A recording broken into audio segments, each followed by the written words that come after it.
नमस्कार, आपके साथ मैं हूं Surabhi Sharma. Full and final की करने जा रहे हैं शुरुआत, जहां पाकिस्तान पानी पानी ऑल आउट वार्निंग, क्योंकि बड़ी खबर है भारत की पाकिस्तान को ओपन वार्निंग को लेकर, जहां पाकिस्तान को भारतीय सेना ने ताकत दिखाई और जंग के लिए पूरी तरह तैयार भारतीय सेना को लेकर ये इस वक्त की सबसे बड़ी खबर है। आर्टिलरी ब्रिगेड ने शक्ति प्रदर्शन किया, टारगेट तबाह कर दुश्मन को सीधा संदेश।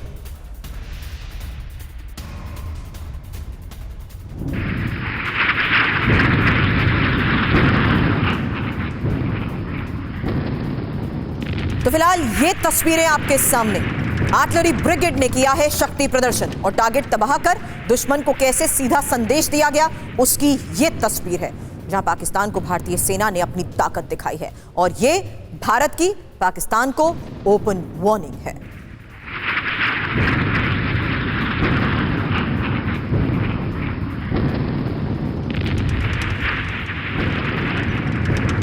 भारतीय सेना की तरफ से जारी किए गई ये वीडियो और तस्वीरों से साफ है, आर्टिलरी ब्रिगेड ने यह शक्ति प्रदर्शन किया है।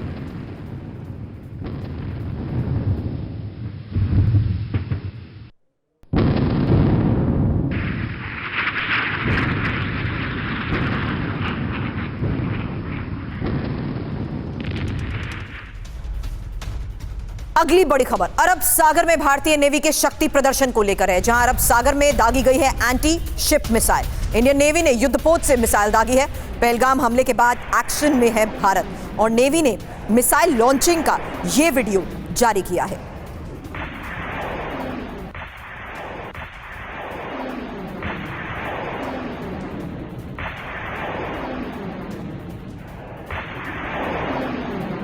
तो अरब सागर में भारतीय नेवी के शक्ति प्रदर्शन की ये वो तस्वीर है, जहां इंडियन नेवी ने युद्धपोत से मिसाइल दागी है और इस बात का सबूत कि किस तरीके से पहलगाम हमले के बाद एक्शन में है भारत, क्योंकि नेवी ने अब जिस तरीके से मिसाइल लॉन्चिंग का ये वीडियो जारी किया है, आपको बता दें अरब सागर में एंटी शिप मिसाइल दागी गई है। दो तस्वीरें एक साथ, पहलगाम हमले के बाद एक्शन में भारत, जहां पाक सेना को किस तरीके से यह ताकत दिखाई गई है और ये सेना की तरफ से जारी किया गया वो वीडियो आपके सामने है, जिसमें भारतीय सेना की जंग के लिए पूरी तैयारी और अरब सागर में नेवी का शक्ति प्रदर्शन। इंडियन नेवी ने युद्धपोत से मिसाइल दागी है।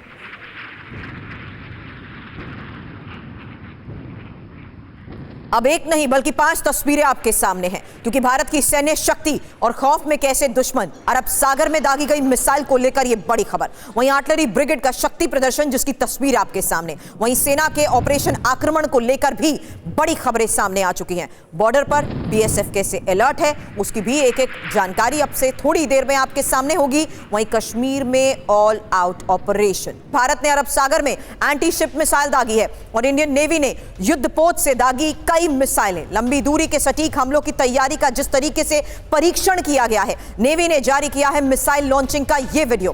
पहलगाम हमले के बाद लगातार एक्शन में है भारत। अरब सागर में आईएनएस विक्रांत पहले से ही तैनात है, लेकिन इस बीच जिस तरीके से ये एक और तैयारी की जा रही है, नेवी ने जिस तरीके से ये लंबी दूरी के सटीक हमलों की तैयारी का परीक्षण किया है, उसको लेकर एक्सपर्ट से करूंगी सवाल। फिलहाल आपको बता दूं इस वक्त मेरे साथ मेरे सहयोगियों के साथ साथ एक्सपर्ट मौजूद है, रक्षा विशेषज्ञ के तौर पर major general retired Sudhakar sir. और सुधाकर सर, यही पहला सवाल मेरा आपसे होने वाला है, इस तैयारी और इस परीक्षण का मतलब क्या है? वहीं पूर्व राजदूत दीपक बोहरा सर भी इस वक्त हमारे साथ हैं और brigadier retired Vinod Datta sir भी रक्षा विशेषज्ञ के तौर पर हैं हमारे साथ, और साथ ही मेरे सहयोगी जितेंद्र के साथ साथ मोहित मल्होत्रा भी मुझे नजर आ रहे हैं। बता दूं जितेंद्र श्रीनगर से हमारे साथ जुड़े हुए हैं, जबकि अटारी से सीधी तस्वीरें लगातार हमारे सहयोगी मोहित मल्होत्रा हमें पहुंचा रहे हैं। सुधाकर सर, इसी परीक्षण को लेकर पहला सवाल आपसे। तो सुरभि नमस्कार और बहुत बहुत धन्यवाद, आपने मेरे को आपके शो के लिए इनवाइट किया। आपके सवाल के जवाब में यही कहूँगा, नाउ अभी या कभी नहीं। पाकिस्तान को ये सिर्फ ये एक संकेत नहीं है, बल्कि ये असली एक चुनौती है। अभी इसको विश्व की मैप से, नक्शे से इसको हटाया जाएगा, बहुत तुरंत होने वाला है। ये जग जाए, अपने घुटने पर आ जाए, और जितने जल्दी आएंगे उतने ही अच्छा है उनके लिए। Back to you Surabhi.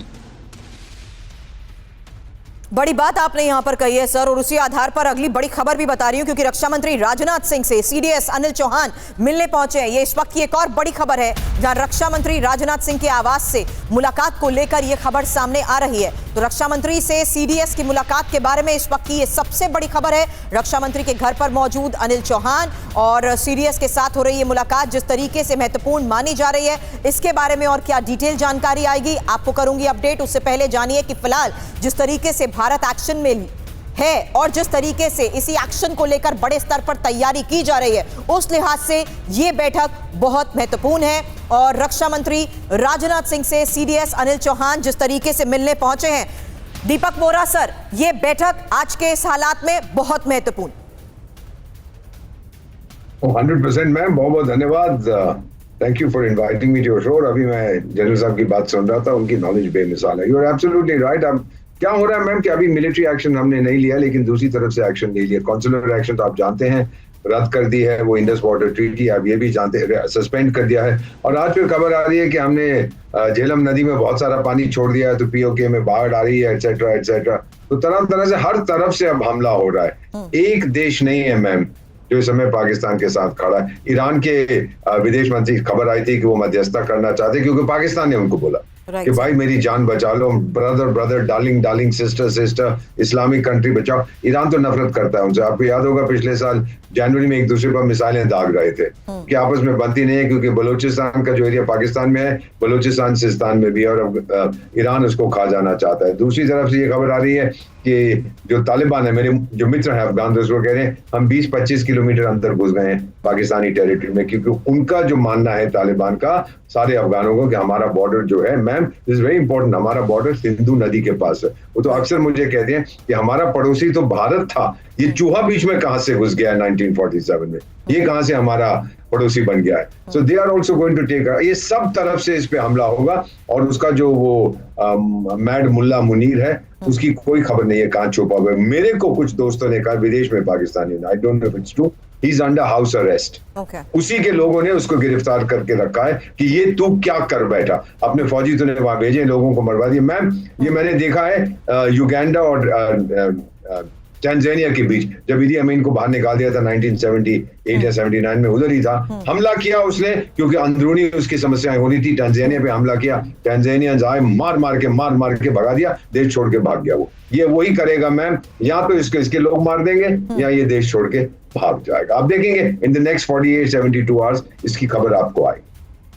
और किस लिहाज से भारत की तैयारी सर उसका डर और ज्यादा बढ़ा रही है। दत्ता सर आपसे भी आगे सवाल करूंगी, उससे पहले हाई अलर्ट पर इंडियन नेवी, ये एक और बड़ी खबर है, जहां अरब सागर में नेवी की फुल प्रूफ तैयारी के बारे में खबर आई है। दुश्मन को जवाब देने के लिए युद्धाभ्यास हुआ है और किसी भी हरकत का जवाब देने के लिए कोस्ट गार्ड कैसे है तैयार। आपको बता दें पाकिस्तान से नो फ्लाई जोन ऐलान के बाद हाई अलर्ट।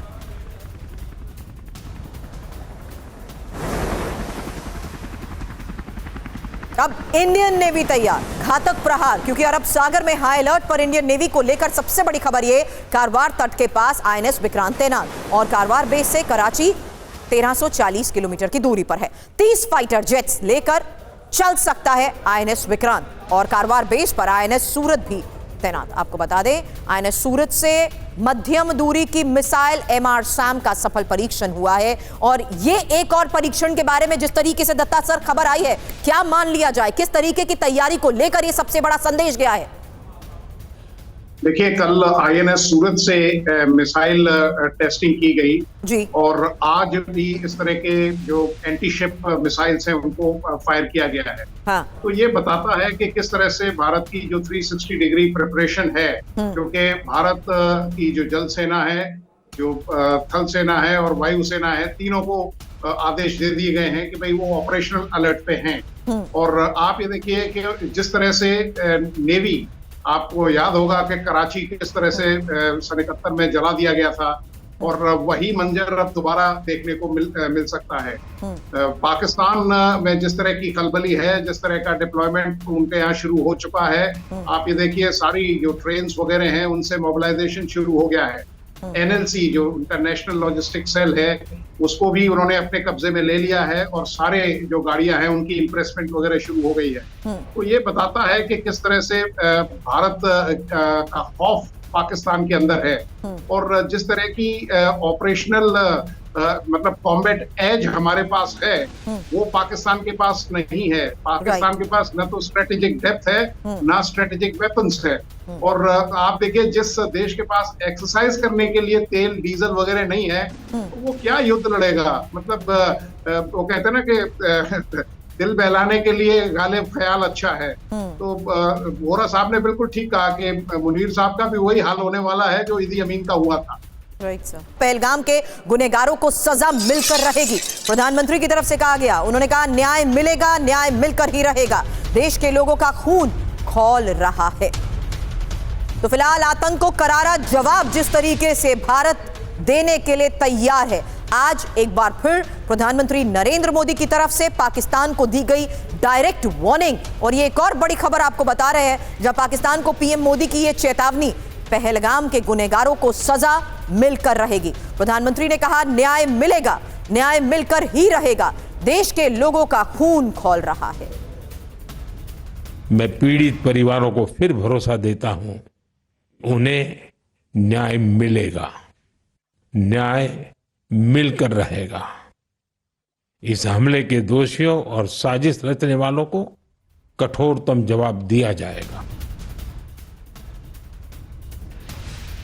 और आतंक को करारा जवाब मिलेगा। इंफॉर्मेशन वॉल पर बड़ी इंफॉर्मेशन आपके सामने रख रही हूं, जहां आतंक के सरपरस्तों को पीएम मोदी की डायरेक्ट वार्निंग को लेकर आज सबसे बड़ी खबर आई है। साफ कह दिया गया, दोषियों, साजिश रचने वालों को कठोरतम सजा मिलेगी। महत्वपूर्ण बात, पीड़ितों को न्याय मिलेगा, न्याय मिलकर ही रहेगा। और पहलगाम हमले से देश के लोगों का खून खौल रहा है। कश्मीर में शांति, देश के दुश्मनों को रास नहीं आई। सुधाकर सर, इसी को लेकर आपसे सवाल करूंगी। रिकॉर्ड संख्या में पर्यटकों का पहुंचना ही रास नहीं आया, और रिकॉर्ड संख्या में पर्यटकों का आना दुश्मनों को अच्छा नहीं लगा। आतंकियों ने कश्मीर को फिर से बर्बाद करने की साजिश रची है, और हमारा गुस्सा पूरी दुनिया महसूस कर रही है। बड़ी बात यहां एक बार फिर से प्रधानमंत्री की तरफ से कही गई है। सुधाकर सर।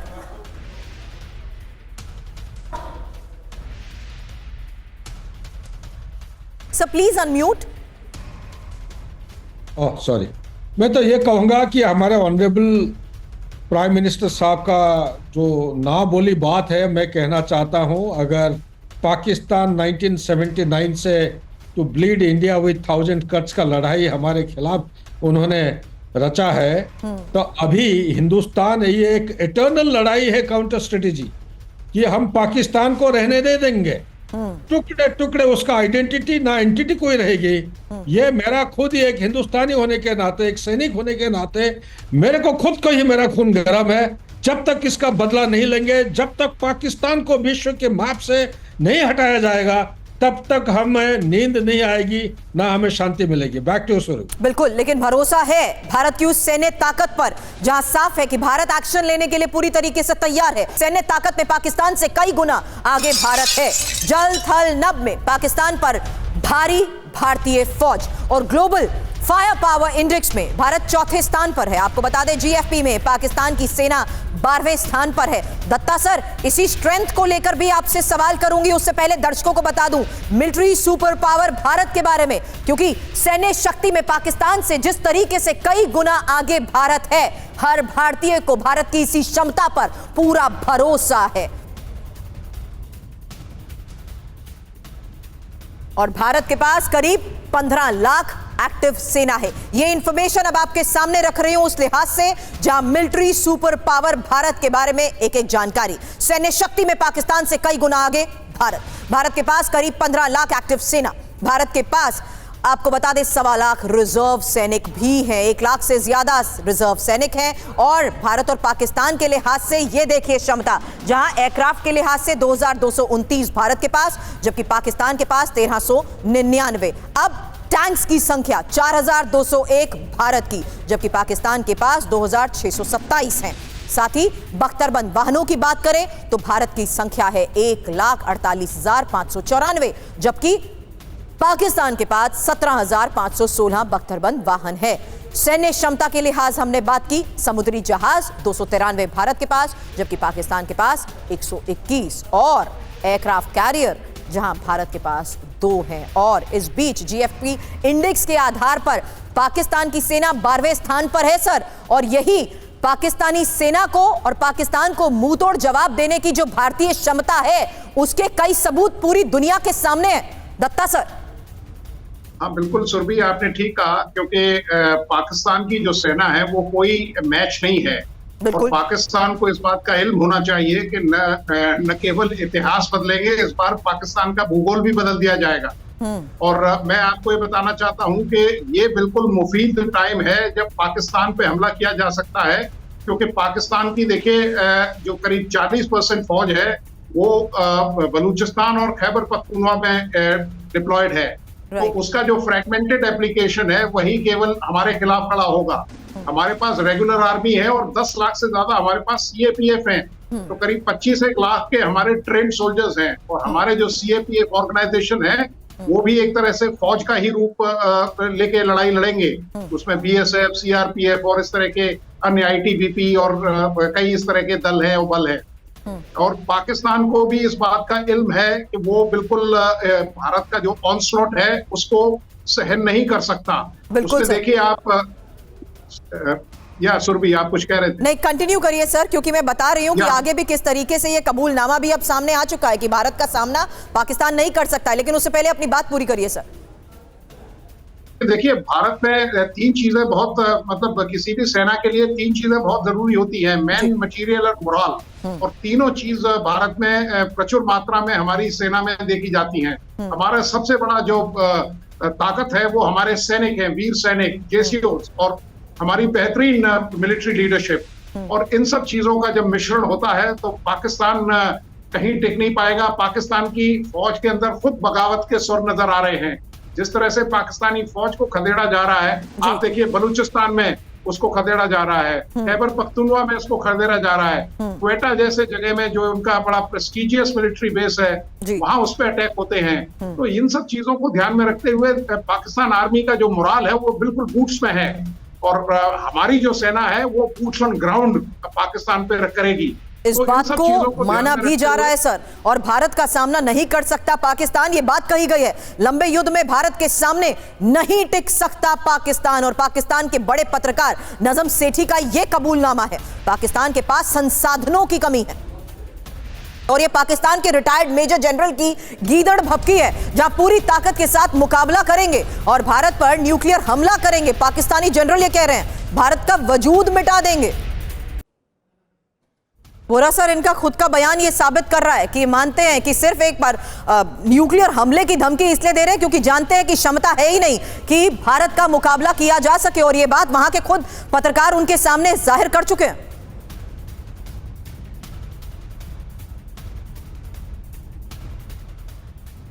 दीपक वोरा सर।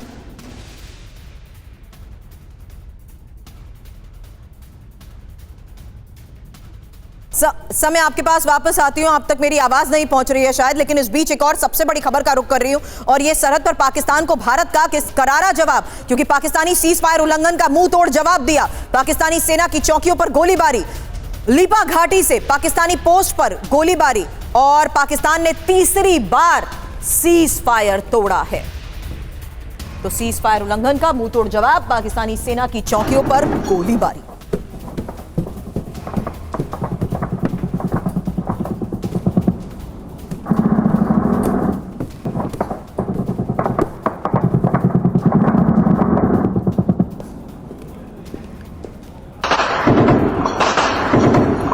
भारतीय सेना ने किस पोस्ट से पाकिस्तान को करारा जवाब दिया है, इंफॉर्मेशन रखती हूं आपके सामने। उसके बाद जितेंद्र मैं आपके पास आती हूं, क्योंकि पाकिस्तान को मुंह तोड़ जवाब दिया गया है।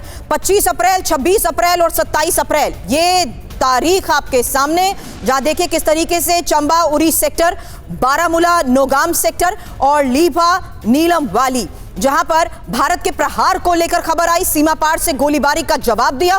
पाकिस्तानी सेना को पीछे हटना पड़ा और पाकिस्तान की कई पोस्ट को भी तबाह कर दिया गया। बताएं जितेंद्र। जी बिल्कुल, देखिए जहां पाकिस्तान ने थोड़ी सी हरकत की वही उसको मुंहतोड़ ऐसा जवाब दिया गया है कि उसकी कई पोस्ट निस्ते नाबूद कर दी गई।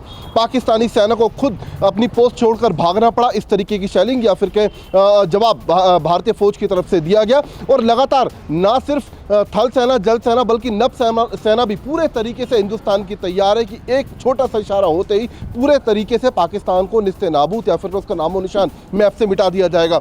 तो तैयारी भारत की पूरी है, बस एक इशारे का इंतजार है। जी बिल्कुल, और जिस तरीके से भारत की तैयारी है इसके बारे में तो फिलहाल हमने बड़ी खबर बताई है, लेकिन एक और सबसे बड़ी खबर बता रही हूं जहां पीओके में झेलम नदी का जलस्तर अचानक बढ़ गया है और झेलम नदी का पानी छोड़ने से पीओके में बाढ़। पाकिस्तानी मीडिया का दावा, झेलम नदी में जलस्तर के अचानक बढ़ने से बाढ़ का अलर्ट जारी, नागरिकों को सुरक्षित स्थानों पर जाने को कहा गया है। तो पाकिस्तान पर की गई इस वाटर स्ट्राइक के बारे में दीपक वोरा सर अभी थोड़ी देर पहले आप जिक्र भी कर रहे थे। फिलहाल इसी बारे में एक डिटेल इंफॉर्मेशन के बाद आपके पास आती हूं, क्योंकि सबसे बड़ी खबर सामने आई है झेलम का पानी छोड़ने से पाकिस्तान में बाढ़ को लेकर। और आपको बता दें, मुजफ्फराबाद के कई इलाकों में दहशत का माहौल है, जलस्तर अचानक बढ़ने से बाढ़ का अलर्ट जारी किया गया है, स्थानीय लोगों को सुरक्षित स्थानों पर जाने की चेतावनी दी गई है और पाकिस्तान का आरोप, झेलम में बिना किसी सूचना के पानी छोड़ा गया है। पाकिस्तान के रेल मंत्री ने भारत को गीदड़ भभकी दी है और पानी रोकोगे तो जंग के लिए तैयार, हनीफ अब्बासी का अब यह बयान, पानी रोका तो हम उसे मुंह तोड़ जवाब देंगे, 130 परमाणु हथियार दिखाने के लिए नहीं है, हमारी सभी मिसाइलों का रुख भारत की ओर।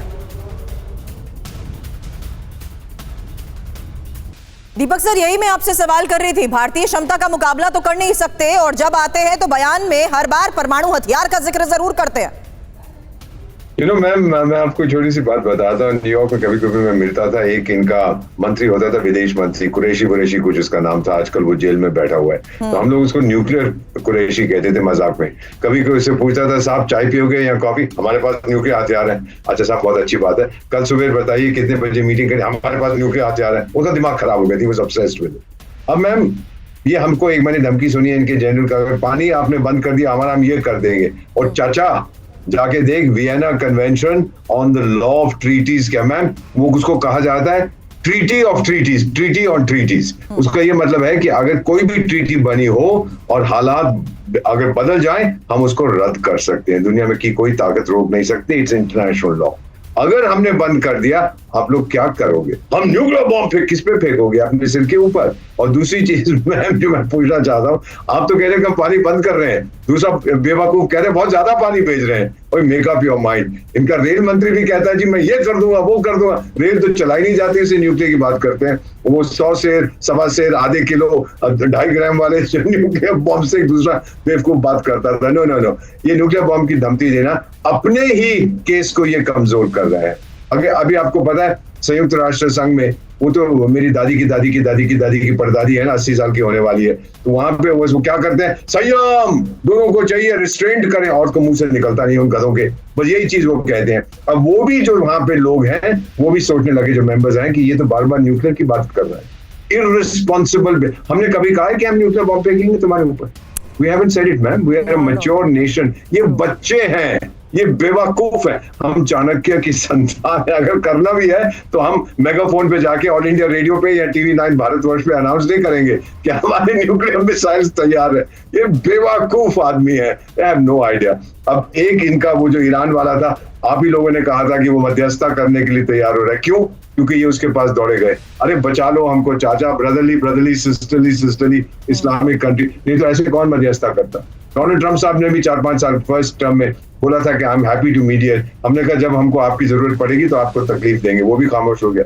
मीडिएशन तब चलता है जब दोनों साइड मानती हैं, जब नहीं मानती है तो क्या मीडिएशन चलेगा? और ये न्यूक्लियर का मैम, दे आर ऑब्सेस्ड, जैसा हर चीज में अल्लाह ने हमें न्यूक्लियर वेपन दिया। अल्लाह बहुत अच्छे व्यक्ति हैं, पर न्यूक्लियर साइंटिस्ट है ये मुझे नहीं पता। This kind of thing they have to stop. और अपने ही पैरों पर कुल्हाड़ी मार रहे हैं, अपनी ही छवि बर्बाद कर रहे हैं। एवरी कंट्री सेज, अगर मैंने पाकिस्तान के 2 स्टूडेंट्स को एडमिट नहीं किया है या कहीं विदेश में पढ़ रहे हैं, मैंने निकाल दिया, तो इनका मंत्री बोलेगा हमारे पास न्यूक्लियर वेपन्स है। तो क्या करेगा यार? तेरे 2 विद्यार्थियों को मैंने बाहर निकाल दिया, तो न्यूक्लियर वॉर की बात करता है। Totally irresponsible behaviour. मेरा ख्याल है इस बेवकूफ को एक चिट्ठी लिख के भेज दीजिएगा कि ऐसी बातें नहीं करते, आप अपनी छवि को खराब कर। राइट सर, मेरे सहयोगी मोहित मल्होत्रा हमारे साथ है और अटारी बॉर्डर पर हलचल जिस तरीके से तेज हुई है, बड़ी खबर। डेडलाइन खत्म होने में बचा कुछ घंटों का वक्त। अटारी बॉर्डर से पाकिस्तानियों की नॉनस्टॉप मूवमेंट और पाकिस्तानियों के भारत छोड़ने का आज आखिरी दिन। शॉर्ट टर्म वीजा आज के बाद रद्द हो जाएंगे।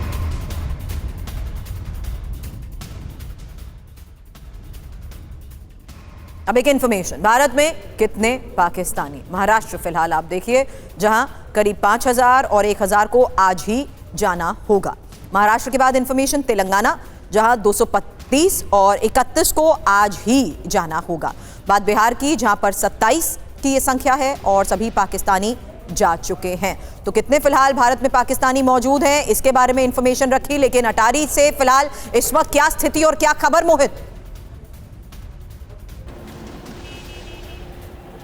देखिए, अटारी बॉर्डर पर आज सुबह से ही काफ़ी लंबी वाहनों की कतार लग गई थी। जो पाकिस्तानी नागरिक यहाँ पर पहुँचे हुए थे, उनको छोड़ने के लिए उनके भारतीय रिश्तेदार रात भर ट्रैवल करके राजस्थान से, गुजरात से, उत्तर प्रदेश से, दिल्ली से यहाँ पर पहुँचे थे।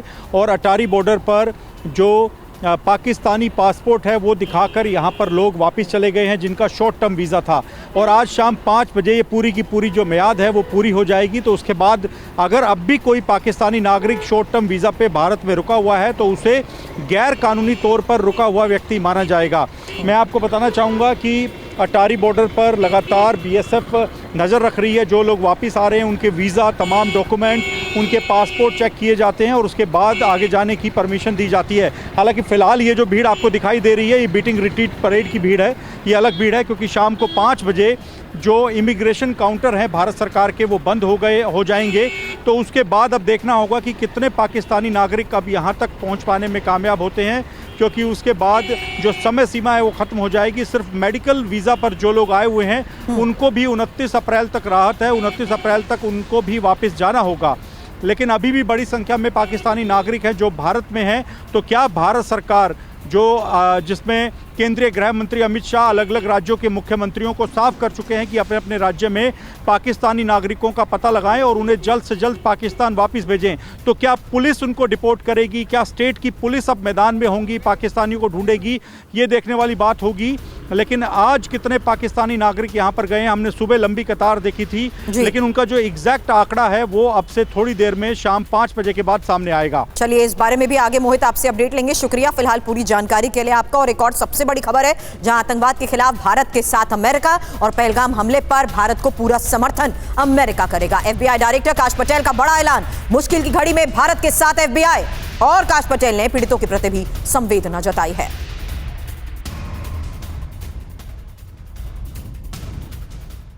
तो आतंक के खिलाफ भारत के साथ अमेरिका, पहलगाम हमले पर अमेरिका को भारत का साथ, ये एक और सबसे बड़ी खबर। पहलगाम आतंकी हमले पर एफबीआई डायरेक्टर काश पटेल का ये ऐलान, जहां भारत सरकार को एफबीआई के पूरे समर्थन की बात कही गई है और भारत को अपना पूरा समर्थन अमेरिका जारी रखेगा। साथ ही पहलगाम हमला याद दिलाता है कि आतंकवाद कितना खतरनाक है। ट्रंप भी भारत को समर्थन का पूरा ऐलान कर चुके हैं। और ये इसी ऐलान के साथ सुधाकर सर, सीधा मैसेज पाकिस्तान को कि पहलगाम हमला ये याद दिलाता है कि आतंकवाद कितना खतरनाक है। सुधाकर सर।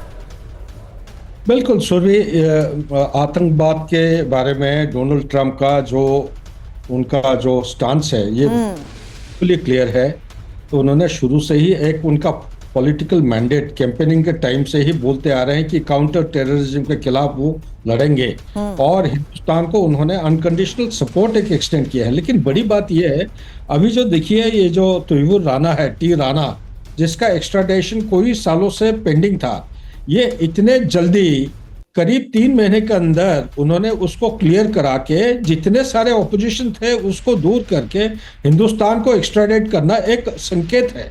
ना केवल संकेत है बट ये एक स्ट्रेटेजिक पार्टनरशिप का एक पहलू है जिसको ये आगे की तरह ले जा रहा है। और आतंकवाद के खिलाफ लड़ने के लिए ये जो पहलगाम जैसे इंसिडेंट है, सबसे इंपॉर्टेंट चीज हिंदुस्तान के लिए, ये अमेरिका के लिए यह है कि पहलगाम जैसे टेररिस्ट अटैक आगे आने वाले समय में नहीं होना चाहिए। वो कैसे नहीं होगा, इसके लिए प्रोएक्टिव इंटेलिजेंस एक प्रोएक्टिव एक्टिविटी है, लेकिन प्रोएक्टिव इंटेलिजेंस को कैसे हम उसको हासिल कर सकते हैं, इतने सारे चुनौती के बावजूद यहाँ पे अमेरिका और भारत का एक जो स्ट्रेटेजिक पार्टनरशिप का एक अहम केंद्र बिंदु होगा। इसके अलावा एक चीज और है, ये जो जियो स्पेशल डाटा है जिसमें बेका साइन हुआ है, एग्रीमेंट 2016 या 18 को साइन हुआ है, ये बेका इसके मुताबिक जो उनके स्ट्रेटेजिक इंटेलिजेंस शेयरिंग है, स्ट्रेटेजिक इंटेलिजेंस शेयरिंग का जो स्पेसिफिक डिटेल्स है, जियो स्पेशल इंफॉर्मेशन जो डाटा देते हैं, इवन वो नेटो कंट्रीज को भी नहीं देते हैं।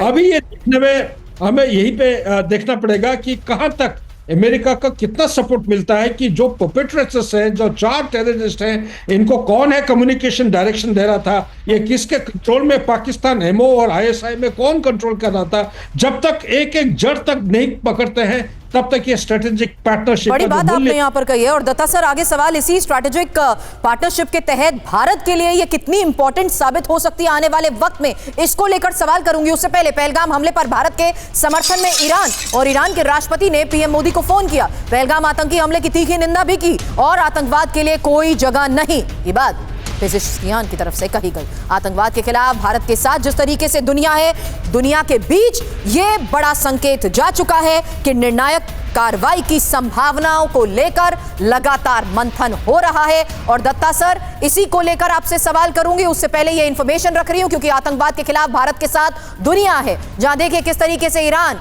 अमेरिका, फ्रांस, इटली, ब्रिटेन, साथ ही इजराइल और संयुक्त अरब अमीरात, साथ ही ऑस्ट्रेलिया, जॉर्डन, ये नाम उस लिहाज से भी बहुत इंपॉर्टेंट है जहां निर्णायक कार्रवाई किस तरीके से भारत करेगा, इस पर पूरी दुनिया की भी नजर। Sir, Datta sir.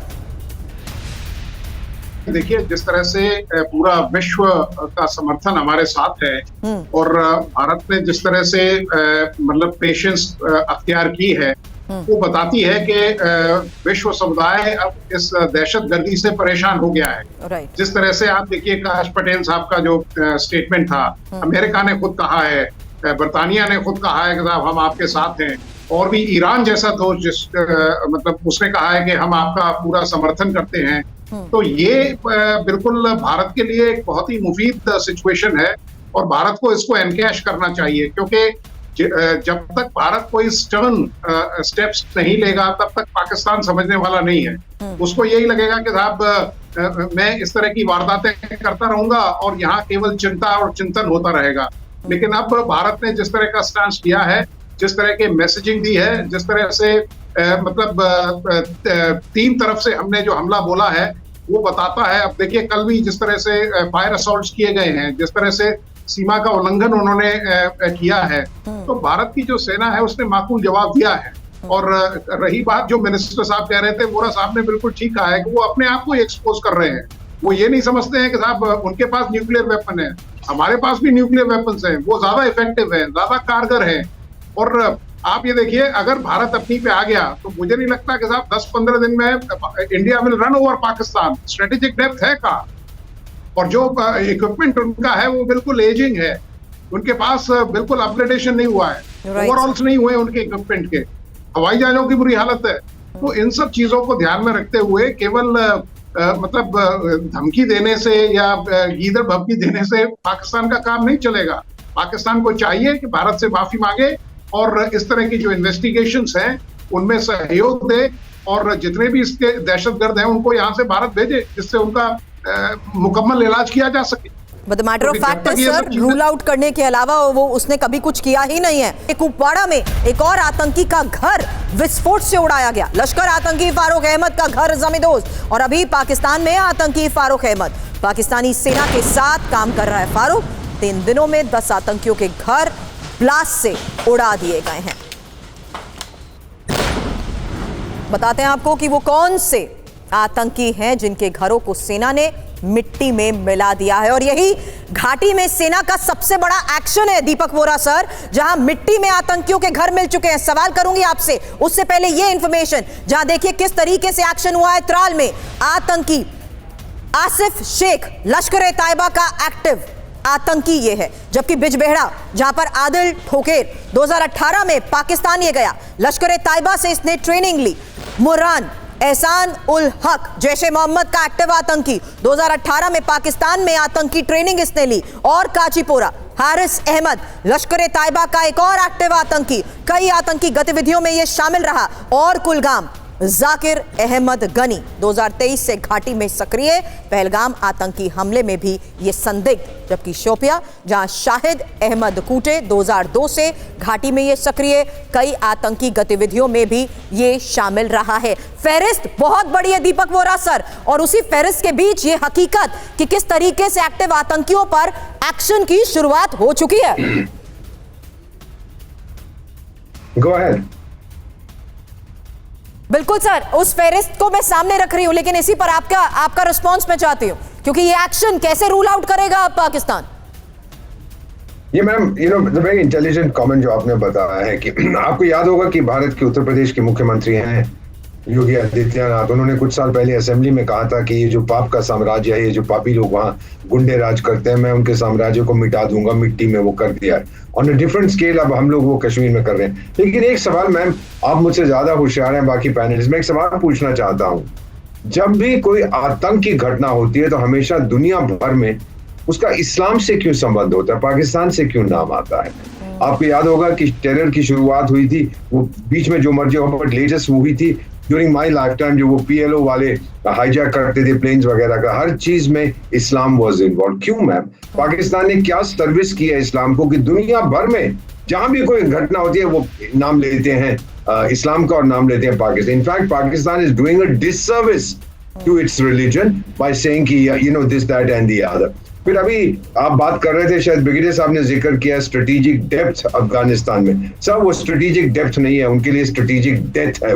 वो मर रहे हैं वहां पर sir. My Afghan friends tell me वो तो पेनिट्रेट कर चुके हैं। इनकी काफी फौज इन्होंने दिल्ली इंडिया के बॉर्डर से हटा के वहां भेज दी है, क्योंकि वहां भी मार पड़ रही है। कल आपको पता है कि 10 इनके सिपाही बलूचिस्तान में मारे गए हैं। They are under attack from all sides. लेकिन जो बैठे हुए हैं इस्लामाबाद में अपने परिवारों को बाहर भेज के, वो हमारे पास न्यूक्लियर वेपन्स है। दिमाग खराब हो चुका ma'am. It's called the tyranny of insecurity, अंग्रेजी में कहते हैं। जब आप इनसिक्योर होते हो तो आप दुनिया भर की बकवास करते हो। It's a tyrannical behaviour. तो मेरा मानना है मैम कि अब आने वाले समय में बहुत जल्दी, जैसे अब जनरल साहब और ब्रिगेडियर साहब कह रहे थे और आप भी ये कह रहे हैं कि अब उसको सबक सीखना, अब वापस आने का कोई तरीका नहीं है। देयर इज नो वे। अब उनका एक आदमी कहता है जी हमारा तो कोई हाथ ही नहीं है, फिर उनका प्राइम मिनिस्टर कहता है हम इन्वेस्टिगेशन करना चाहते हैं। व्हाट्स गोइंग ऑन यार? एक आवाज में तो कम से कम बोलो, इन्वेस्टिगेशन किस बात की? अगर आप कहते हो कि हम इन्वॉल्व नहीं है तो क्या इन्वेस्टिगेशन करोगे आप? दे आर बीइंग स्टूपिड, अपने आप को बार बार एक्सपोज करते जा रहे हैं, लेकिन अपने लोगों को ये नहीं बताएंगे। लाहौर में जो धमाका हुआ है, तेहरान में जो हुआ है, यहाँ पर हो रहा है, कहाँ से हम remove it from the internet. ये तो झूठ के आधार पर जीते हैं। और ये धमाका किसने किया? मेरी तरफ मत देखिए, मैंने नहीं किया, ना जनरल साहब ने किया, ना ब्रिगेडियर साहब ने किया। ये जो वहां के लोग हैं हु आर डिससैटिस्फाइड। मेरा मानना है मैम, अगेन जनरल साहब you can correct me, but my Pakistani friends who don't live in Pakistan, उन्होंने मुझे बताया कि हमने मुनीर का नाम अभी कहीं पर उसकी खबर नहीं मिली है पिछले 5 दिन में। According to them, I don't know if it's true ma'am, he is under house arrest by the military. True that sir. बिल्कुल। फिलहाल आप तीनों का बहुत बहुत शुक्रिया इस वक्त हमें ज्वाइन करने के लिए, क्योंकि बड़ी खबरें इस बीच में और बता दूं, जहां भारत की तैयारियों से जिस तरीके से पाकिस्तान डरा है, एक और सबसे बड़ी खबर आई है, POK से आतंकियों को निकाल रहा है पाकिस्तान। आतंकी लॉन्च पैड खाली करा रही है पाकिस्तानी फौज, आतंकियों की मदद में लगी पाकिस्तानी फौज। और भारत की बड़ी तैयारी से घबराया पाकिस्तान, जहां भारत से डरे पाकिस्तान ने बड़ा ऐलान किया। अरब सागर में मिसाइल टेस्ट की तैयारी में पाकिस्तान ने एक बार फिर नोटिफिकेशन जारी किया है। एक और बड़ी खबर, तनाव के बीच पाकिस्तान ने चीन की मिसाइल को तैनात किया है। PL-15 मिसाइल को फाइटर जेट पर तैनात किया, और PL-15 मिसाइलें चीन ने पाकिस्तान को दी हैं। 200 किलोमीटर तक है PL-15 मिसाइल की रेंज। चीन ने पाकिस्तान को दी मिसाइलों की बड़ी खेप। एक और बड़ी खबर है, चीन ने पाकिस्तान को 100 से ज्यादा PL-15 मिसाइलें दी हैं। मिसाइल देने से पहले दोनों देशों के नेताओं की मीटिंग हुई। चीन के राजदूत और पाकिस्तान के विदेश मंत्री के बीच हुई मीटिंग। पाकिस्तानी विदेश मंत्री ने चीन का आभार जताया।